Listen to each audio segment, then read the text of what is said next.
La historia que sigue es un torbellino de hechos, personajes y tensiones que marcaron a fuego la Argentina. Desde el golpe de 1955, que quiso borrar una década de peronismo, hasta el tumultuoso golpe de 1966, esta etapa muestra cómo las ideas, los ideales y la resistencia no solo sobreviven, sino que evolucionan en tiempos de represión y censura. La llegada de la Revolución Libertadora no fue un hecho aislado. Durante los últimos años del gobierno de Perón, las tensiones internas y externas se habían intensificado. Los sectores más conservadores de la sociedad, la Iglesia Católica, los empresarios tradicionales y las Fuerzas Armadas, veían con recelo los cambios sociales y económicos que el peronismo había implementado. Las leyes laborales que empoderaban a los trabajadores, la nacionalización de recursos estratégicos y la ampliación de derechos civiles habían generado una transformación sin precedentes, pero también enemigos poderosos. En junio de 1955, los enfrentamientos llegaron a su punto máximo con el bombardeo de Plaza de Mayo. Aviones de la Marina atacaron a civiles en pleno centro de Buenos Aires, dejando más de 300 muertos. Este hecho marcó un punto de no retorno. 3 meses después, un grupo de militares encabezados por el general Eduardo Lonardi ejecuta el golpe de Estado que pondría fin a una década de gobierno peronista. El 16 de septiembre de 1955, Lonardi asume la presidencia provisional bajo el lema "Ni vencedores ni vencidos". Pero esta consigna, que buscaba reconciliar a un país dividido, duraría poco. Lonardi representaba el ala nacionalista y católica de las Fuerzas Armadas, menos radical en su postura contra el peronismo. Sin embargo, su intento de conciliación fue visto como una traición por los sectores más duros del golpe. El 13 de noviembre de 1955, Pedro Eugenio Aramburu toma el poder, representando al ala liberal y antiperonista de los militares. Desde ese momento, comienza una de las persecuciones políticas más feroces de la historia argentina. Aramburu ordena la prohibición de todos los símbolos peronistas, la intervención de sindicatos y la derogación de la Constitución de 1949. Esta última decisión borró de un plumazo derechos laborales y sociales clave, como el voto femenino, la igualdad jurídica entre hombres y mujeres, y la estatización de los recursos estratégicos. Los medios de comunicación, que en su mayoría apoyaban al régimen, adoptaron términos como el tirano prófugo para referirse a Perón. La represión se extendió a los obreros, quienes sufrían despidos masivos y listas negras que les impedían conseguir empleo. A pesar de la represión, las bases del peronismo no se desmoronaron. Por el contrario, comenzaron a organizarse en las sombras, dando origen a lo que se conoció como la resistencia peronista. En las fábricas y barrios populares, surgieron pequeñas células que empleaban estrategias de sabotaje, huelgas y pintadas clandestinas para desafiar al régimen. Un ejemplo de esta resistencia fue la transformación de las pintadas oficiales. Donde se leía "Viva la Libertadora", los militantes intervenían para que dijera "Viva Perón". Esta lucha simbólica reflejaba la creatividad y la determinación de un movimiento que se negaba a ser silenciado. Pero la resistencia no se limitó a las calles. El 9 de junio de 1956, el general Juan José Valle lidera un alzamiento militar que buscaba derrocar al régimen de Aramburu. Aunque el intento fue rápidamente sofocado, dejó una marca imborrable. Los fusilamientos en los basurales de José León Suárez, que inspiraron la obra Operación Masacre de Rodolfo Walsh, expusieron al mundo la brutalidad del régimen. Desde su exilio en Caracas, Venezuela, Perón continuaba siendo el eje de la política argentina. En noviembre de 1956, nombra a John William Cook como su delegado personal. Cook, un abogado y exdiputado, planteaba una visión del peronismo más cercana al socialismo y la revolución. La influencia de Perón quedó demostrada en las elecciones constituyentes de 1957. Aunque el peronismo estaba proscripto, Perón llamó a sus seguidores a votar en blanco, y el resultado fue impactante, un 24% de votos en blanco, demostrando que el movimiento seguía siendo una fuerza política inquebrantable. En 1958, Arturo Frondizi, líder de la UCR intransigente, llega a la presidencia gracias a un acuerdo secreto con Perón. El pacto, mediado por Cook, aseguraba el apoyo de los peronistas a cambio del levantamiento de su proscripción. Sin embargo, una vez en el poder, Frondizi enfrenta una presión constante de los militares y los sindicatos. El gobierno de Frondizi se caracterizó por su enfoque desarrollista, que buscaba atraer inversiones extranjeras y fomentar la industrialización. Aunque estas políticas generaron un crecimiento inicial, también provocaron tensiones con los sectores más tradicionalistas. La implementación del Plan Conintes, que otorgaba facultades represivas a las Fuerzas Armadas, alienó a sus aliados y lo dejó en una posición vulnerable. En 1962, Frondizi es derrocado y encarcelado en la isla Martín García. El gobierno de Arturo Illia, un sueño democrático bajo constante amenaza.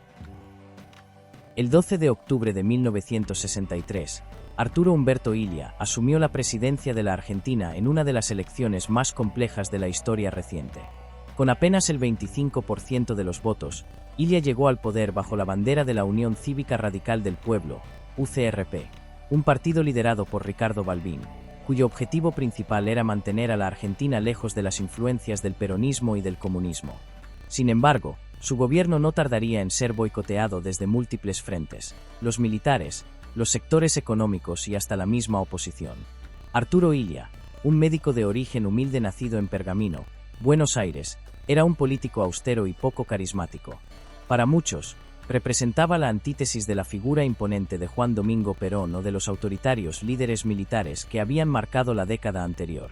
Sin embargo, detrás de su semblante tranquilo y modesto, Illia escondía una visión clara: reconstruir un país que había sido desgarrado por años de dictaduras y proscripciones políticas. Illia no era la primera opción de su partido para las elecciones de 1963.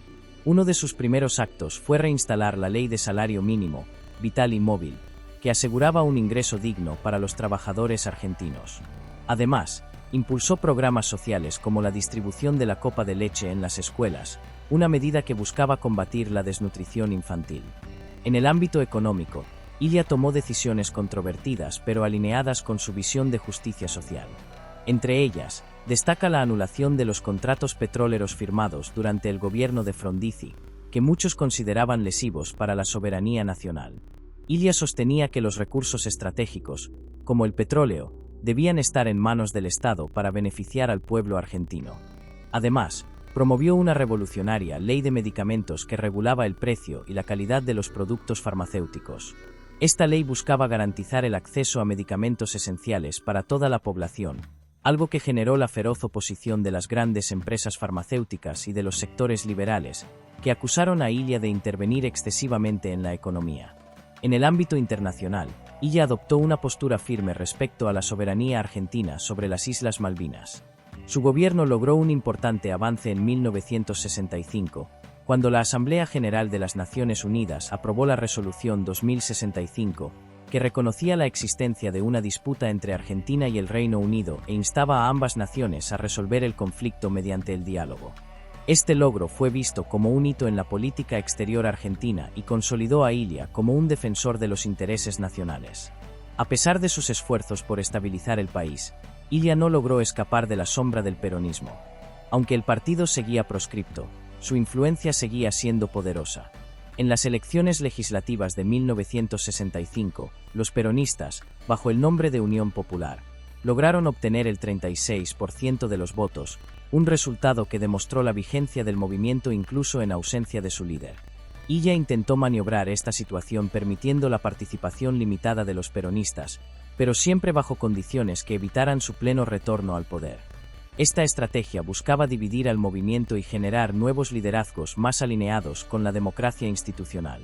Sin embargo, esta política terminó alienando tanto a los sectores más duros del peronismo como a los militares, quienes consideraban a Illia demasiado blando para controlar al enemigo interno.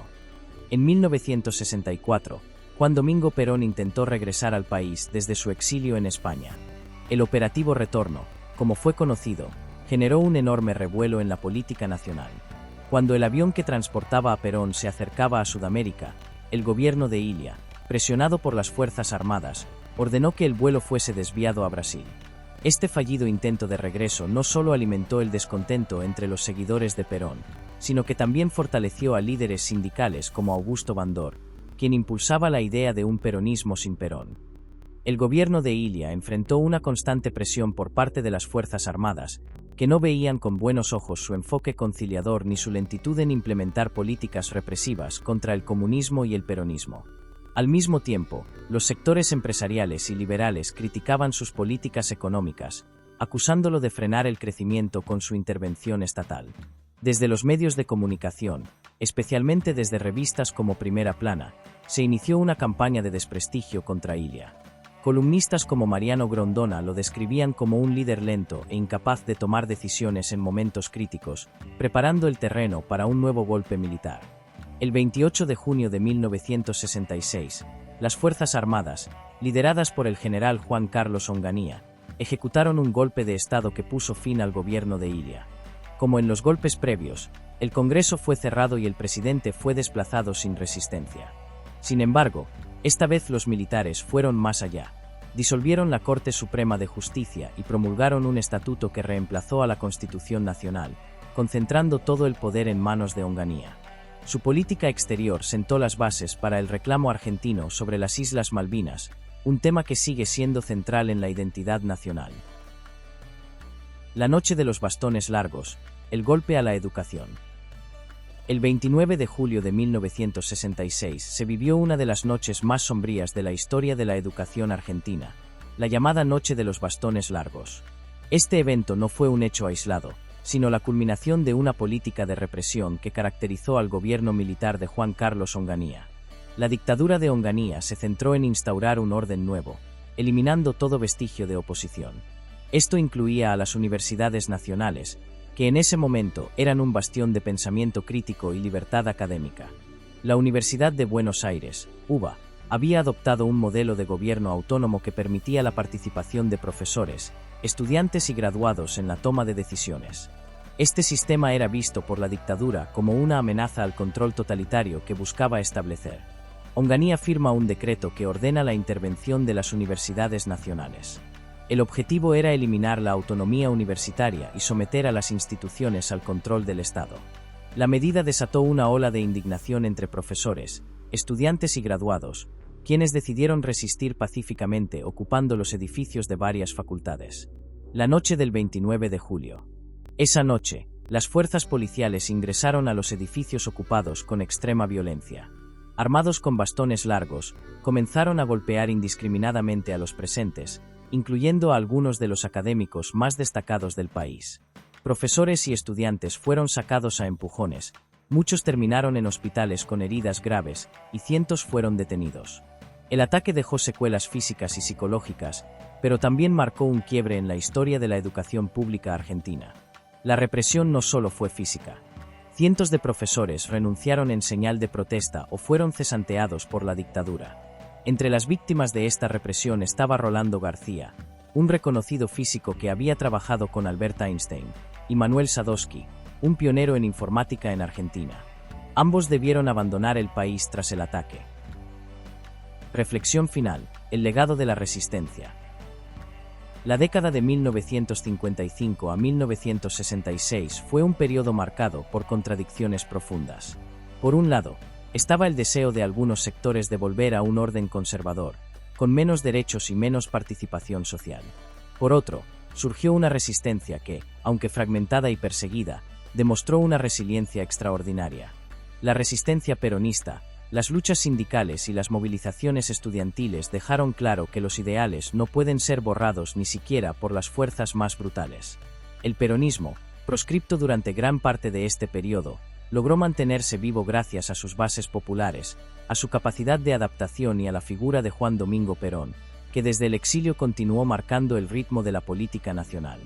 La Noche de los Bastones Largos no solo es un recordatorio del daño que pueden causar los regímenes autoritarios, sino también una lección sobre la importancia de la educación como motor de cambio.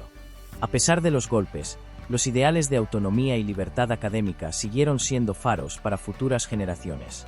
¿Qué nos enseña esta época? Esta etapa de la historia argentina es una advertencia sobre los peligros de la intolerancia y la censura, pero también es una celebración de la resistencia humana. Cada huelga, cada pintada clandestina y cada clase dada en condiciones adversas son testimonios de que, incluso en los momentos más oscuros, la lucha por la justicia y la igualdad nunca se detiene. Esta historia no solo pertenece al pasado, sus lecciones siguen vivas, esperando ser escuchadas y comprendidas. ¿Te imaginas cómo sería vivir en un tiempo donde tus creencias están prohibidas? ¿Qué hubieras hecho en medio de esta constante lucha por la identidad y la justicia? Acompáñanos en los próximos episodios, donde continuaremos explorando los momentos decisivos y las figuras clave que, con su coraje y visión, lograron transformar estos sueños en realidad. No olvides dejarnos tus comentarios sobre qué te ha parecido este episodio. Si te ha gustado el vídeo, dale like, suscríbete al canal y activa la campanita para recibir notificaciones. Nos vemos en el próximo capítulo, donde seguiremos desentrañando la historia que nos define.